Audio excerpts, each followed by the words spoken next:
ራስን ማክበር ራስን ማክበር ማለት በፈጣሪ የተሰጠንን ዋጋ ማወቅና ራሳችንን በአክብሮት መያዝ ነው።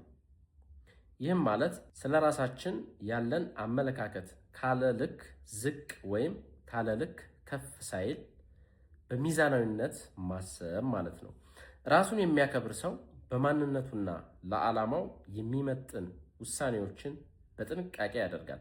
ትክክለኛ የግል ቀይ መስመሮችን ወይም ባውንደሪስ ያስቀምጣል። እንዲሁም በሌሎች ሰዎች ተጽዕኖ ሳይሆን በራሱ እሴቶች መሰረት ይኖራል። ራስን ማክበር ትዕቢት ወይም ራስ ወዳድነት አይደለም። ትዕቢት ራስን ከሌሎች በላይ ከፍ ያደርጋል። ራስን ማክበር ግን እያንዳንዱ ሰው ራሳችንን ጨምሮ ዋጋ እንዳለን ማሰብ ማለት ነው። አንድ ሰው ራሱን ሲያከብር ሌሎች ሰዎችን ማክበር አይከብደውም። በተመሳሳይ ሁኔታ ከማያከብሩት ሰዎች ውጭ መኖር እንደሚችልም ያምናል። የራስን ክብር የመጠበቅ ምልክቶች: ጊዜን ማክበርና በጥበብ መጠቀም፣ ራስን ከመውቀስ ይልቅ እውነትን ለራስ መናገር፣ ለጎጂ ተጽዕኖዎች እና ጤናማ ላልሆኑ ግንኙነቶች ክልከላ ማድረግ፣ ስህተቶችን አምኖ ለመቀበልና ለማስተካከል ክፍት መሆን፣ ማንም በማያይበት ጊዜ እንኳን ታማኝነትን መጠበቅ፣ ለሁለንተናዊ ማንነት፣ ለአካላዊ፣ ስሜታዊ፣ መንፈሳዊና አእምሮአዊ ደህንነት መጠንቀቅ።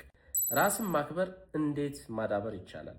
የማንነታችን ዋጋ ካለን እና ከሌለን ቁሳቁስ አንጻር አለመተመን፣ ከአስተዳደግም ሆነ ከእምነታችን ያገኘናቸውን ትክክለኛ እሴቶችና መርሆች ማክበር፣ የገባነውን ቃል መጠበቅና ኃላፊነትን መወጣት፣ አዎንታዊ እድገትን የሚያበረታቱ እና ጨዋ ሰዎችን በዙሪያ ማድረግ፣ ሲሳሳቱና ሲወድቁ ራስን ሳይኮንኑ ከልምምዶች መማር፣ በዕለት ተዕለት ህይወታችን ውስጥ ዲስፕሊንና ራስን መግዛት መለማመድ።